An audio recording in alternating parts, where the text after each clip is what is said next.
नमस्कार, मैं श्रीमती रेखा भगत, शिक्षक एलबी शासकीय पूर्व माध्यमिक शाला बैपा। प्यारे बच्चों, आज हम जो पाठ पढ़ने वाले हैं उस पाठ के विषय में हमने पिछली कक्षा में चर्चा किया जा चुका है। आज हम फिर से आकाश दर्शन पाठ के विषय में चर्चा करेंगे। पिछली कक्षा में हमने तारे, सूर्य, खगोलीय पिंडों के बीच की दूरी, ग्रहिकाएं, धूमकेतु आदि विषयों पर चर्चा की थी। आज हम विस्तृत रूप से ग्रहों के बारे में जानेंगे। ग्रहों के बारे में जानने से पहले हम सबसे पहले ये बात करते हैं, खुले आसमान में दिन के समय जब हम निहारते हैं बच्चों, तो हमें क्या दिखाई देता है? बिल्कुल, सूर्य। तो आज की शुरुआत हम सूर्य सन के साथ करते हैं। तो बच्चों, सूर्य जो इतना अधिक चमकता हुआ हमें दिखाई देता है, कभी आपने सोचा है कि यह सूर्य हमसे कितनी दूर है? यह सूर्य हमारी पृथ्वी से लगभग 15 करोड़ किलोमीटर दूर है। इतनी अधिक दूरी से सूर्य का प्रकाश हमारी पृथ्वी पर लगभग 8.3 मिनट पर पहुंचता है। अर्थात हम कह सकते हैं कि सूर्य हमारी पृथ्वी से 8.3 प्रकाश मिनट दूर है। सूर्य के बाद हमारी पृथ्वी के निकट का ग्रह है अल्फा सेंटुरी। इसकी दूरी हमारी पृथ्वी से 4.3 प्रकाश वर्ष दूर है। इसके बाद साइरस, जो कि बहुत अधिक चमकीला, सबसे चमकीला तारा है, वह हमारी पृथ्वी से 8.7 प्रकाश वर्ष दूर है। तो बच्चों, यहां पे मेरे द्वारा एक शब्द प्रकाश वर्ष का उपयोग किया गया है। वैसे तो पिछली कक्षा में हम प्रकाश वर्ष के बारे में चर्चा कर चुके थे बच्चों, फिर से हम यहाँ पे इसके बारे में थोड़ी सी चर्चा करते हैं। बच्चों, जब हम धरातल पर, इस भूमि पर दूरी की बात करते हैं, दूरी नापते हैं, तो हम किलोमीटर इकाई का प्रयोग करते हैं। लेकिन जब हम बात अंतरिक्ष की, खगोलीय पिंडों के बीच की दूरी की करते हैं, तब हम वहां पे इकाई प्रकाश वर्ष का उपयोग करते हैं। इस प्रकाश वर्ष को जब हम परिभाषित करते हैं, तो यह प्रकाश 3 लाख किलोमीटर प्रति सेकंड की चाल से एक वर्ष में जितनी दूरी तय करता है, उसे एक प्रकाश वर्ष कहते हैं। इस प्रकाश वर्ष का मान यहां पे मैंने लिखा है। प्रकाश वर्ष का मान होता है 9.46 गुणे 10⁻12 किलोमीटर। तो हमने देखा कि प्रकाश एक वर्ष में जितनी दूरी तय करेगा उसे हम एक प्रकाश वर्ष कहेंगे। प्रकाश की चाल 3 लाख किलोमीटर प्रति सेकंड, तो प्रकाश 3 लाख किलोमीटर प्रति सेकंड की चाल से एक वर्ष में जितनी दूरी तय करेगा उसे हम प्रकाश वर्ष कहेंगे। प्रकाश वर्ष के द्वारा तारों के बीच की दूरी ज्ञात की जाती है, खगोलीय पिंडों के बीच की दूरी नापी जाती है, मापी जाती है। अब बात हम तारों की कर रहे हैं, तो आप कभी ध्यान दिए होंगे रात्रि के समय में जब आकाश की ओर देखते हैं तो हमें तारों के समूह धुंधले धुंधले से कुछ दिखाई देते हैं। इन तारों के समूहों को जब हम देखते हैं, तो ये जो तारों के जो समूह हमें दिखाई देते प्रतीत हो रहे हैं, यही है आकाश गंगाएं। वैसे तो ब्रह्मांड में बहुत सारे आकाश गंगाएं हैं। उन सभी आकाश गंगाओं में से एक हमारी आकाश गंगा है, जिसमें सूर्य, तारे, ग्रह, ग्रहिकाएं, उपग्रह, उल्कापिंड, उल्काएं, धूमकेतु आदि खगोलीय पिंड विद्यमान रहते हैं। अंतरिक्ष में सूर्य, तारे, ये सभी किसी एक पिंड या पिंड समूहों की परिक्रमा लगातार कर रहे हैं, लेकिन इनकी दूरी हमें पता लगा पाना मुश्किल हो जाता है, हमें पता नहीं चल पाता है। तो तारों की चर्चा के सिलसिले में, चर्चा के परिप्रेक्ष्य में हम आगे बात करते हैं। आकाश में हमें तारों की कुछ विशेष आकृति भी दिखाई देती है, जो विशेष आकृति ग्रहण किए रहते हैं। तारों के विशेष आकृतियों वाले समूहों को तारामंडल कहते हैं। कुछ तारामंडल के बारे में आज हम देखेंगे। स्पष्ट तारामंडलों में से एक है वृहद सप्तर्षि तारामंडल। ये तारामंडलों की जो स्थिति है, जो आकृति है, वो हमेशा समान बनी रहती है, क्योंकि ये तारे हमेशा शांत रहते हैं, इसलिए इनकी आकृति हमेशा एक समान बनी रहती है। तारामंडल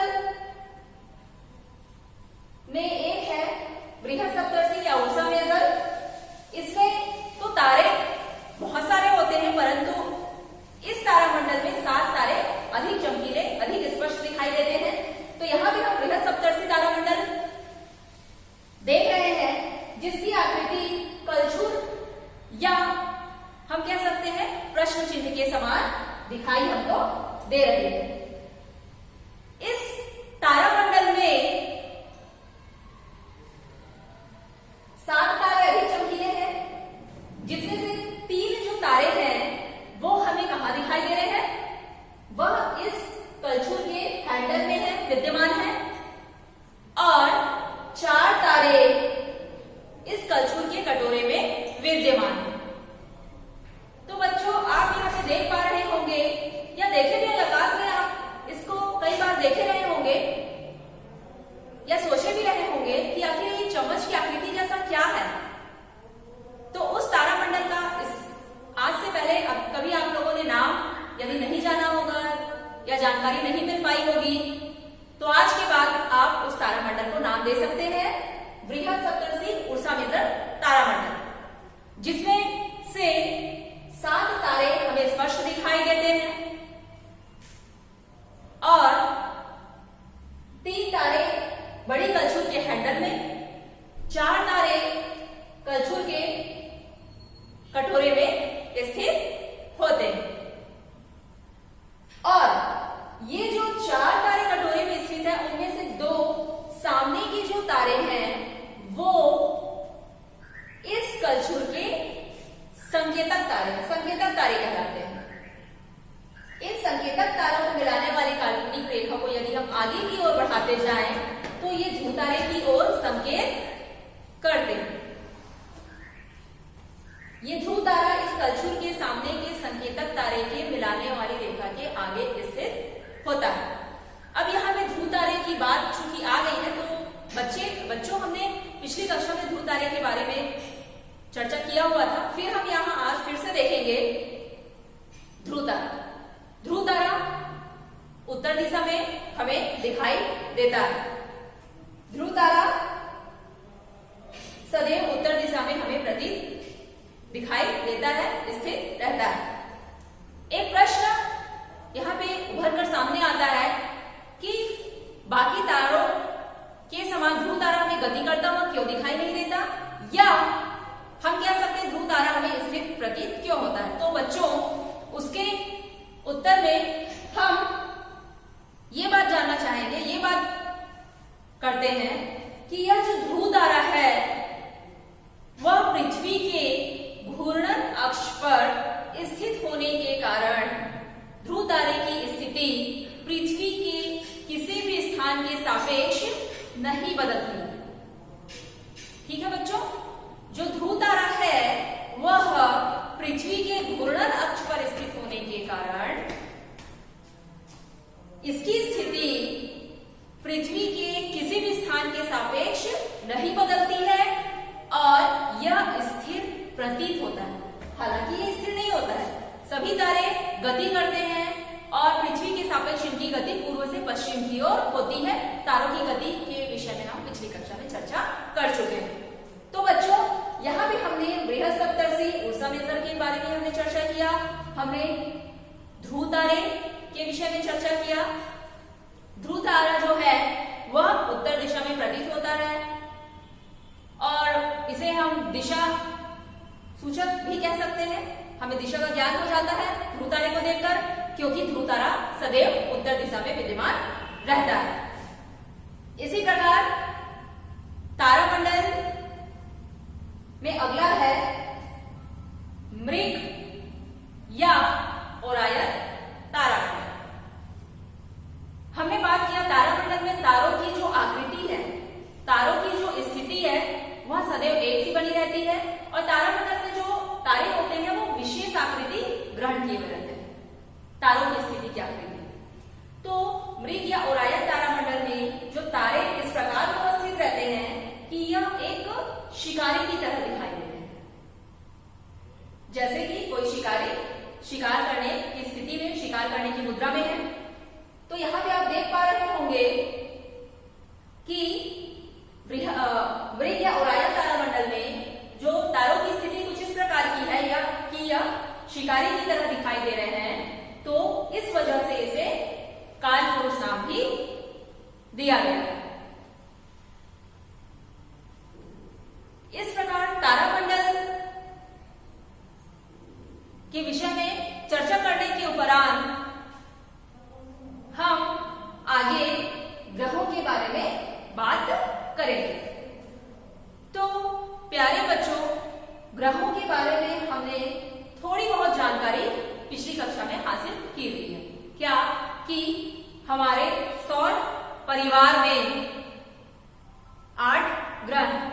तो मैं आपको बता दूं बच्चों कि हमारे सौर परिवार में पहले 9 ग्रह हुआ करते थे।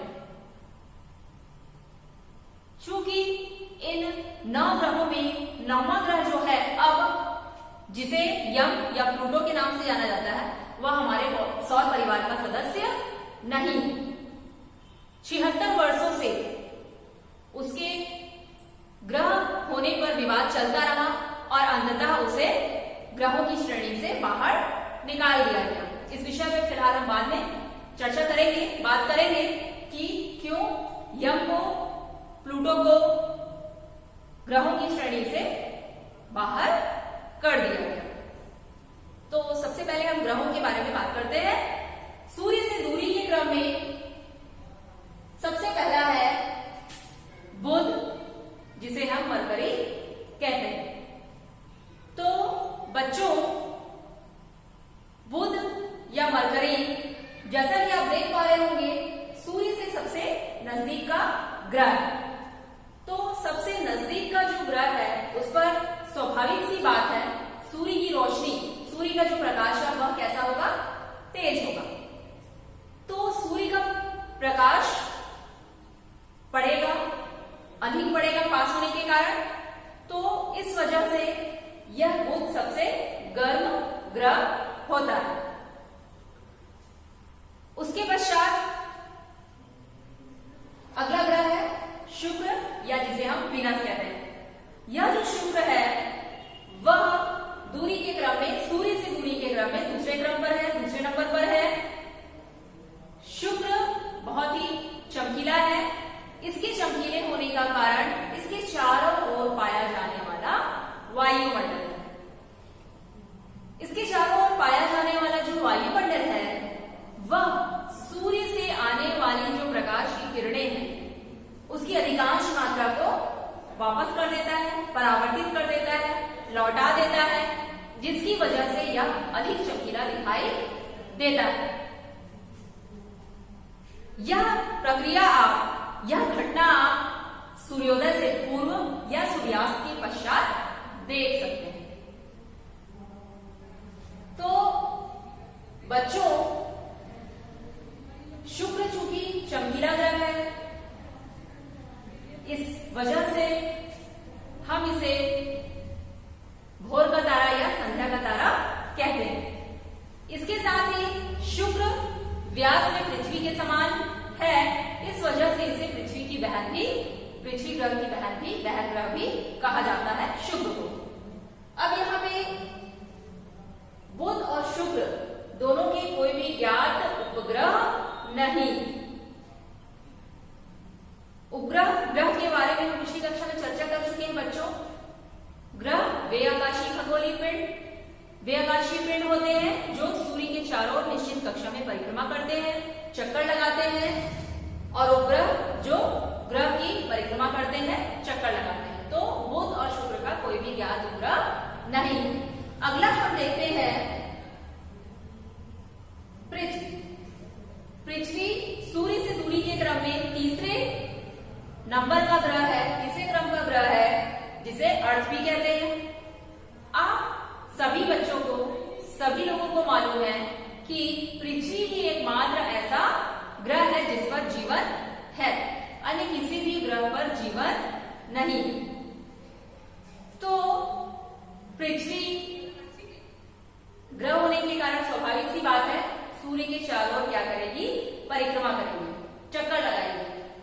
तो यहाँ पे एक बात जानने योग्य है कि पृथ्वी सूर्य के चारों ओर चक्कर लगाने में 365.26 दिन लगाती है।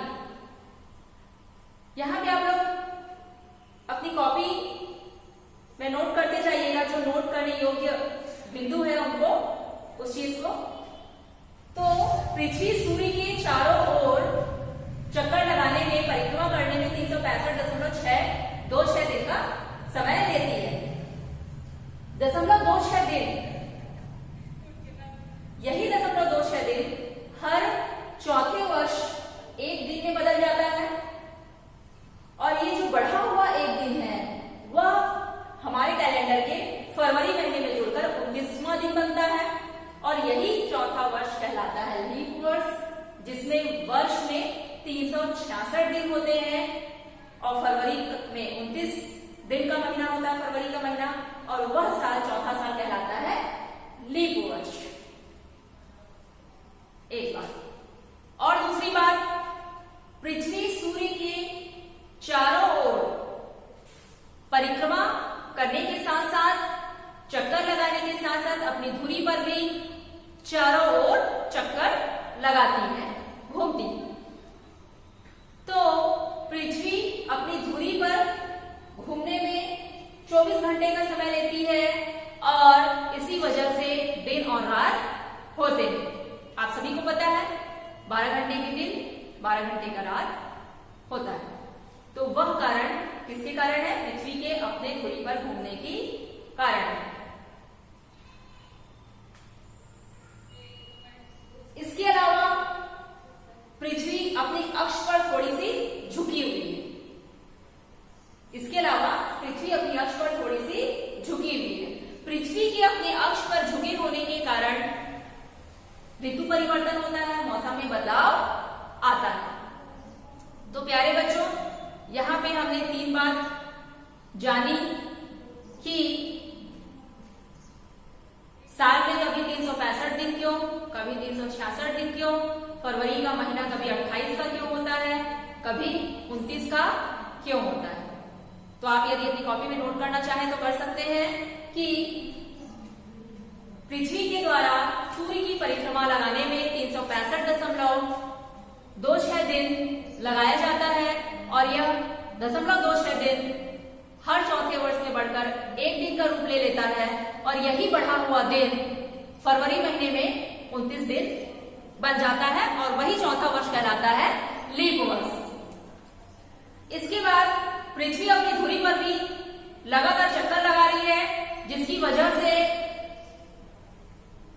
दिन और रात होते हैं, और आप सभी को पता है एक दिन में 24 घंटे होते हैं, जिसमें से 12 घंटे के दिन और 12 घंटे का रात। इसके अलावा पृथ्वी अपनी धुरी पर झुकी हुई है, जिसकी वजह से ऋतु परिवर्तन होता है, मौसम में बदलाव आता है। पृथ्वी, उसके पश्चात है मंगल। दूरी के क्रम में मंगल पृथ्वी के बाद है। इसे लाल ग्रह भी कहा जाता है, और इसकी त्रिज्या पृथ्वी की आधी त्रिज्या के थोड़े से अधिक होता है। मंगल का 2 ज्ञात उपग्रह है। इसके बाद है अगला बृहस्पति। दूरी के क्रम में बृहस्पति, या जिसको हम जुपिटर कहते हैं, चौथे क्रम पर है, पांचवें क्रम पर है। यह जो बृहस्पति है वह सबसे बड़ा ग्रह है। इसका जो द्रव्यमान है बाकी ग्रहों की तुलना में बहुत अधिक है। इस प्रकार सबसे बड़े ग्रह के रूप में बृहस्पति जाना जाता है। इसके बाद आता है अगला शनि। सूर्य से दूरी के क्रम में अगले क्रम का ग्रह है शनि। शनि छठवें नंबर का ग्रह है और शनि एकमात्र ग्रह है जिसके चारों ओर वलय पाया जाता है, रिंग पाया जाता है। शनि के चारों ओर वलय पाए जाने के कारण ही यह अन्य ग्रहों से बहुत ही अधिक सुंदर दिखाई देता है। शनि के 30 ज्ञात उपग्रह हैं, जबकि बृहस्पति के अभी तक 28 ज्ञात उपग्रह हैं। शनि के बाद आता है अगला अरुण, जिसे हम कहते हैं यूरेनस। अरुण जो कि दूरबीन के द्वारा खोजा गया पहला ग्रह है। अभी तक अरुण के ज्ञात 21 उपग्रह हैं। उसके पश्चात अगला है वरुण, जिसे हम नेपच्यून कहते हैं। सूर्य से दूरी के क्रम में वरुण 8वें क्रम का ग्रह है। अधिक दूरी होने के कारण यह ठंडा ग्रह भी कहा जाता है। ठंडा ग्रह है वरुण। तो इस प्रकार हमने देखा हमारे सौर परिवार में 8 ग्रह हैं। हमने इससे पहले बात किया था कि पहले हमारे सौर परिवार में 9 ग्रह थे, जिसमें से 9वें ग्रह यम या प्लूटो को सौर परिवार से दूर कर दिया गया है। यह जो ग्रह था यम और प्लूटो 24 अगस्त 2006 को अंतर्राष्ट्रीय खगोल विज्ञान संघ के द्वारा प्राप्त चेकोस्लोवाकिया में बैठक रखा गया, जिसमें एक मापदंड तय किया गया ग्रहों के लिए, जिसमें बिंदु रखे गए। जिसमें है पहला कि जो पिंड सूर्य की चक्कर लगाता हो, परिक्रमा करता हो। दूसरा, जिसका द्रव्यमान अधिक हो, जिसके कारण वह गोल हो। तीसरा, वह पिंड एक निश्चित पथ पर चक्कर लगाता हो। और चौथा, जिसके पथ पर अन्य कोई भी खगोलीय पिंड ना आते हो। ये कुछ 4 बिंदु रखे गए ग्रहों के लिए। तो जब हम बात करते हैं यम की, तो यम चूंकि सूर्य की परिक्रमा तो करता है, लेकिन सूर्य की परिक्रमा करते समय यह नेपच्यून के मार्ग पर आ जाता है, नेपच्यून के परिक्रमण पथ को काटता है। और कम द्रव्यमान, आकार छोटा होने के कारण इसकी आकृति पूर्णतः गोल नहीं है। अन्य ग्रह निश्चित कक्षा में चक्कर लगाते हैं, परंतु इनका प्लूटो का, यम का 17 डिग्री थोड़ा कोण झुका रहता है। इन सब कारणों के कारण प्लूटो, यम को ग्रहों की श्रेणी से बाहर निकाल दिया गया। तो अब हमारे सौर परिवार में केवल 8 ग्रह रहे। यम को सौर परिवार में से निकाल दिया गया, ग्रहों की श्रेणी से निकाल दिया गया। सौर परिवार ग्रहों के बाद हम आगे चर्चा करते हैं ग्रहिकाओं के बारे में। तो बच्चों, ग्रहिकाओं के बारे में तो हमने पिछली कक्षा में चर्चा किया हुआ है। आप सभी जानते हैं ग्रहिकाएं, जिन्हें हम क्षुद्र ग्रह भी कहते हैं या जिसे हम एस्ट्रॉइड भी कहते हैं। ये जो क्षुद्र ग्रह है आकार में बहुत ही छोटे होते हैं और ये पदार्थ के, द्रव्य के ऐसे खंड होते हैं जो किसी कारण से ग्रह का रूप नहीं ले पाए। तो जब हम ब्रह्मांड की उत्पत्ति की बात करते हैं, तो बिग बैंग थ्योरी के अनुसार पहले गैसों का गोला था, सघन गैस बिखरे पड़े थे अंतरिक्ष ब्रह्मांड में, और जहां पे गैस जाके संघनित हो गए वो सूर्य बन गए। उसके बाद बचे हुए गैस संघनित होकर ग्रहों का रूप ले लिए, और जो पदार्थ द्रव्य के टुकड़े ग्रह का रूप नहीं ले पाए थे, बचे हुए थे, वो ग्रहिकाएं क्षुद्र ग्रह बन गए। ये जो क्षुद्र ग्रह हैं वह मंगल और बृहस्पति के बीच की कक्षा में पाए जाते हैं। जिस स्थान पर ये पाए जाते हैं उसे एस्टेरॉयड बेल्ट कहते हैं। ये एस्टेरॉयड बेल्ट बृहस्पति और मंगल के बीच की कक्षा में होते हैं। इसके बाद अगला बिंदु है हमारे सामने, वह है धूमकेतु। तो प्यारे बच्चों, धूमकेतु के विषय में भी हमने पिछली कक्षा में चर्चा किया हुआ है कि धूमकेतु, जिसे कॉमेट भी कहते हैं, यह आकाशीय पिंड सूर्य की चारों ओर परिक्रमा करता है और सूर्य की चारों ओर परिक्रमा करते समय इसके पीछे में पूंछ जैसी संरचना बन जाती है। इस वजह से धूमकेतु को पुच्छर तारा भी कहा जाता है। ये जो पुच्छर तारा है, धूमकेतु जो है, कॉमेट जो है, वह निश्चित अवधि में बार बार प्रकट होता है। इसी क्रम में हेली नाम का एक धूमकेतु है जो 76 वर्षों में दिखाई देता है। धूमकेतु में दो सिरे होते हैं, एक तो मुख्य सिरा और दूसरा पूंछ का सिरा। इसका जो मुख्य सिरा है वह सूर्य की ओर और पूंछ सूर्य से विपरीत दिशा में रहता है। उसके पश्चात अगला हमारा बिंदु है उल्का मैटर, उल्का पिंड मेटेरॉइड। तो उल्का एवं उल्का पिंड, उल्का वे आकाशीय पिंड होते हैं जो सूर्य की परिक्रमा करते हैं। तो आपको पता ही है कि आकाशीय पिंड सूर्य की चारों ओर परिक्रमा कर रहे हैं, और हमको यह भी पता है कि पृथ्वी भी सूर्य की परिक्रमा कर रही है। जब पृथ्वी सूर्य की परिक्रमा करती है और साथ में सूर्य ग्रह भी सूर्य की परिक्रमा कर रहे हैं, अब ये तो जाहिर सी बात है बच्चों कि जब कोई भी दो चीज एक ही रास्ते से यदि जा रहे हैं तो स्वाभाविक सी बात है वो कभी ना कभी मिलेंगे। तो जब पृथ्वी और क्षुद्र ग्रह सूर्य की परिक्रमा लगाने के दौरान आपस में जब मिलते हैं, और आप सभी को पता है कि पृथ्वी का अपना एक गुरुत्वाकर्षण बल कार्य करता है, तो जब क्षुद्र ग्रह सूर्य की परिक्रमा लगाने के दौरान पृथ्वी के गुरुत्वाकर्षण क्षेत्र में आ जाते हैं तो खिंचाव अनुभव करने लगते हैं। पृथ्वी उनको अपनी ओर खींचने लगती है, अपनी ओर आकर्षित करने लगते हैं।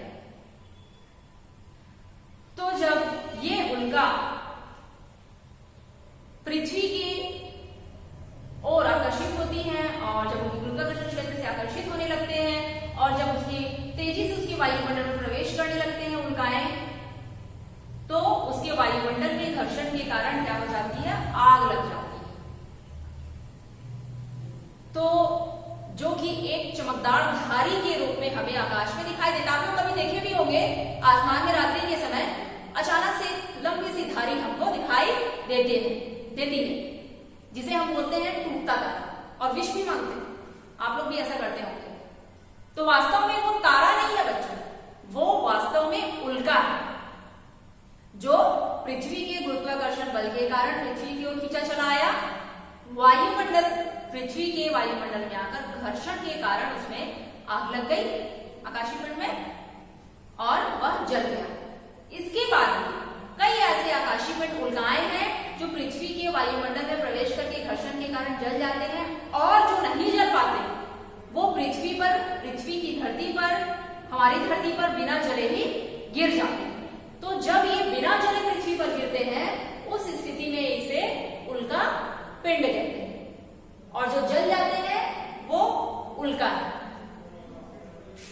बिना जले पिंड जो पृथ्वी पर गिरे उल्का पिंड, जो पृथ्वी के वायुमंडल में ही जल गए उल्का कहलाएंगे। उल्का को टूटते तारे भी कहते हैं, जबकि उल्का पिंड का कोई भी विशेष नाम नहीं। तो आज आप लोगों को समझ में आया होगा कि वो वास्तव में टूटता तारा नहीं रहता है, वो वास्तव में क्या रहता है, उल्का रहता है। तो उल्का और उल्का पिंड में आप लोगों को अंदर समझ में आ गया होगा बच्चों। इस प्रकार हमने इस पाठ में कई महत्वपूर्ण बिंदु पर चर्चा की प्यारे बच्चों। तो अब इस पाठ को पढ़ने के बाद बहुत सारी बातें अब आपके दिमाग में आ रही होंगी, खगोलीय पिंडों के विषय में, सूर्य के विषय में, तारों के विषय में, ग्रहों के विषय में, धूमकेतु के विषय में। तो कई बिंदुओं को यहां पे समझाया गया, और कुछ ऐसे बिंदु जो आप लोगों की समझ में ना आया हो, मेरा नंबर आप लोग नोट कर सकते हैं। मेरा नंबर है 7587404884। आप लोग इस नंबर पर व्हाट्सएप करके प्रश्न पूछ सकते हैं, या हम मुझे सीधे फोन करके भी प्रश्न पूछ सकते हैं। तो इस प्रकार ये पाठ हमारा आज यहाँ समाप्त होता है, जो आप लोगों के सामने मेरे द्वारा प्रस्तुत किया गया। जो भी प्रश्न आप मुझसे पूछ सकते हैं। धन्यवाद।